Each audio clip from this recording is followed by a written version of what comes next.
Hey everybody, how's it going? I'm gonna do a little shorty here, one take, no editing.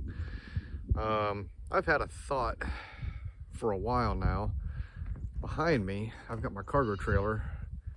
I bought this about a year ago just for extra storage with some of my aircraft projects needing some more room in the garage. So right now I've got wings, a canopy, some other stuff in it. But the thought I've had with this thing has been camper. And what I saw a long time ago, I've seen one advertised somewhere where it was a cargo trailer with a flip out or hybrid side right over here on the side. And I thought that was pretty cool. It's pretty cool until you look at the price. The ones I saw, there may be others out there now, it was $8,000 or $9,000 for probably a 16, 18-foot camper. I'm not going to pay that much. I've already got this one, and my basic thought is having a camper may not be as glamorous as my regular camper, with all the amenities needed. Great couples camper, we're happy with it, but I'd also like to be able to take a jet ski with me or a small John boat, kayaks, indoors. I could put bikes in it. And my complaint with the regular toy haulers is 20-foot toy haulers are really, really heavy. And they don't have a whole lot of space inside, and I just don't like how a lot of them are laid out. So I started thinking that with all the Hurricane Helen projects coming out, or campers, lots of flood damage stuff with trees landing on them, in the upstate of South Carolina where I live at, might be a good time to keep an eye out for a hybrid. Just this piece alone, a tip out, I priced one, it was a little over $4,000. And that's ridiculous. So a thought of mine was to get a hybrid camper that was as total as possible, but with a good fold out, and have the parts I needed to make this into a small toy hauler. And I've seen some that are really nice. I've got a cargo trailer, not that generator, but back here I got a cargo trailer with that orange. We're gonna get to that in a few minutes here. But when we go camping, we spend most of our time outdoors. So we don't need glamorous insides all the time. What I want is a small bathroom, refrigeration, freezer, place to sleep, and also have a winch to winch the jet ski into. And whoever had this before did not have it set up correctly for towing. The front tires are worn out, the back tires aren't too bad. I'm sorry, I know I'm looking and not videoing very well at the moment. Front tire wore out, back tire, so basically I could use a set of tires. So with that said, I got on Copart and had to go to Auto Bidmaster because I don't have a dealer's license in the state of South Carolina, but I got this.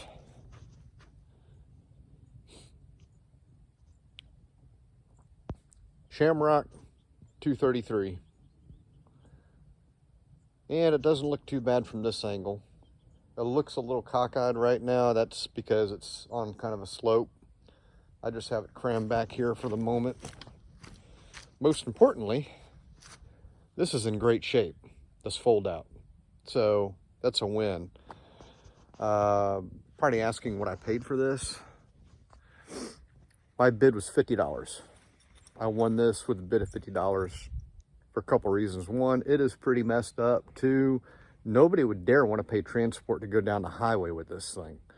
So you're pretty much limited to local buyers. So it really cut a lot out. However,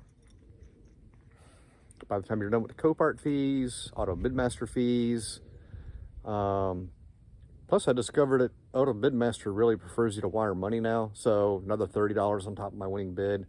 I'm in this thing after everything was like $664, something like that.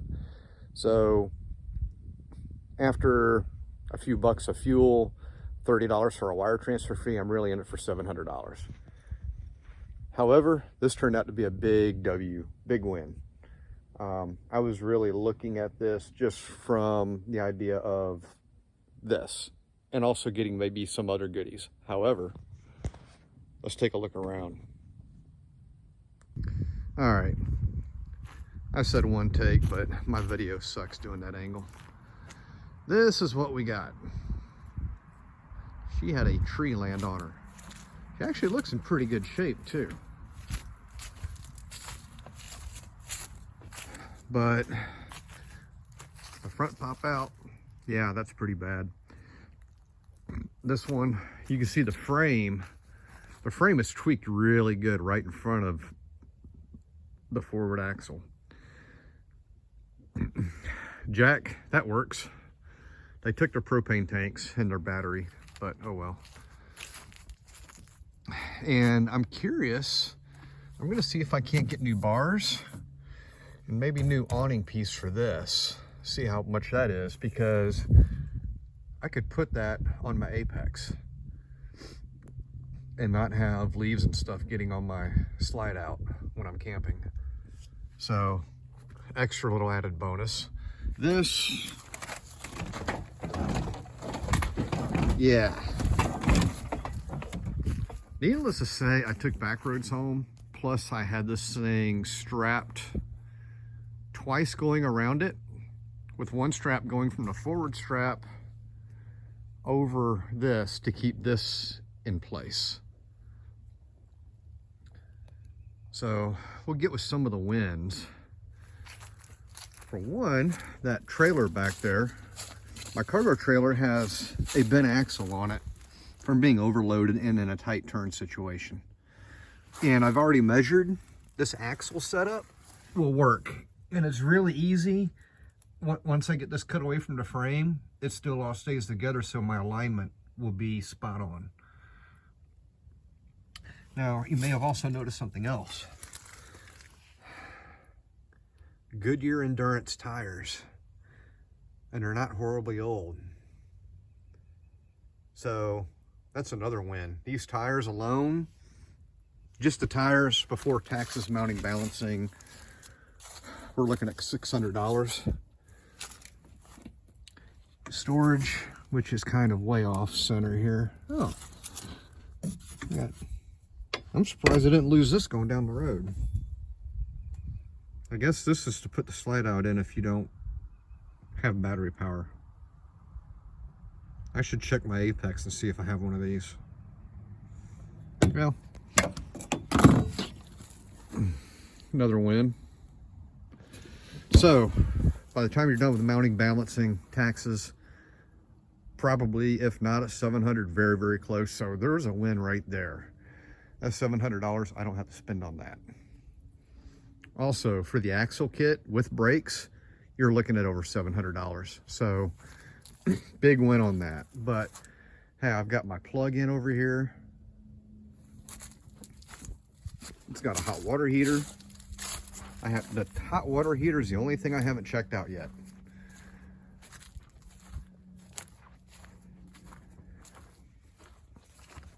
I actually tested this thing out earlier. Things do power on. So windows, I've got a couple of windows, which will be good for the camper conversion. I've got an awning, power awning that works. So the interesting thing is that camper is, well, what will be a camper is very short. When I bought this damaged. A tree had hit the awning on it, and I had to get a new tube. The tube only has about 10 inches on one end that's damaged, and I kept it when I replaced the tube for this and put new awning on it. So, and this is the same type of tube as this one, same brand of awning. I'll be able to use that tube and not cut this long, expensive tube because they're expensive to replace. I can keep that for another project if I need one or sell it to somebody. So there's either money back or money saved on a future project. And then I can get an awning cover for around 100 bucks. So I've got a power awning that will fit that for about $100. You can't beat that. The windows.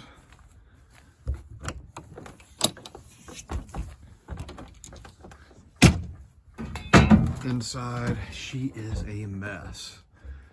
Hey, I do have a TV. I haven't found the remote yet, but at least it's a TV where you can operate it with the side. So I'll have a TV and I'll put an antenna. This one has an antenna, but I'm pretty sure it's shot. I've got lighting. Surprisingly, all this stuff works. The faucet's totaled. This whole cabinetry setup is too big, so I'm not going to mess with it. However, I may keep that sink, or I could cut it shorter for the front. I don't know yet. Stove, I'm not sure if I'm going to use that. Probably not, but it looks like it's never been used. And then in the back, it's hard to tell because it's dark in here, but yeah, refrigerator, freezer. That's already been tested. That works. Up here, air conditioning. I've already tested that. It's a heat pump setup. That works. So, what I've got is, I've got air conditioning. I've got refrigeration. Cheap TV. I've got windows. I've got the slide out. I got everything I need here, minus new flooring and ceiling insulation. Yes, it will nickel and dime me a little bit, but I've got what's needed for about $700.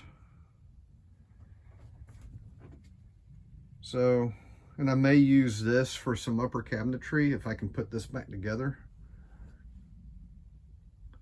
I mean, a lot of this is pretty much shot, but I can reuse these doors. You know, and this will look fairly nice redone. I've got a panel that I can use. I don't plan on running a gray and a black water tank in that. I don't think we'll use enough water for that. So I'll probably just run one black tank, kind of like a little Airstream I had. But overall, so what do you guys think? Anybody in the camping world? And that's a sticker that'll come off. Anybody else ever thought of this? I've seen a lot of conversions, camper conversions on these, but I haven't seen anybody remove a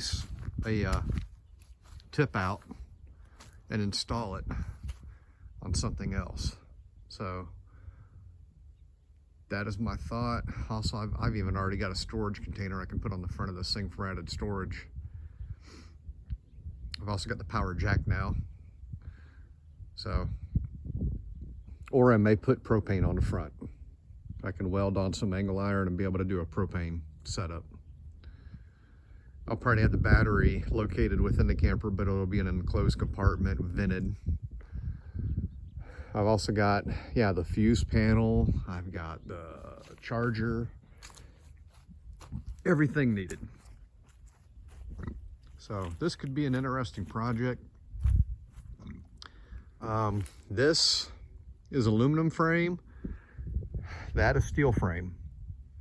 So either one, when I cut out this back area, I'm wondering if I can use that framework and mechanically fasten that to the cargo trailer.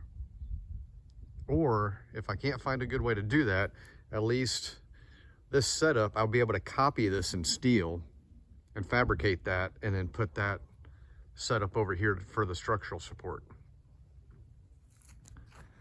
I've also got more fancy lights. But Shamrock, I'll get more use out of this. plus newish tires and axles from my other trailer. Total win. All right. So I know I don't have a whole lot of followers, but hey, if you're watching this, give me your thoughts. Thank you.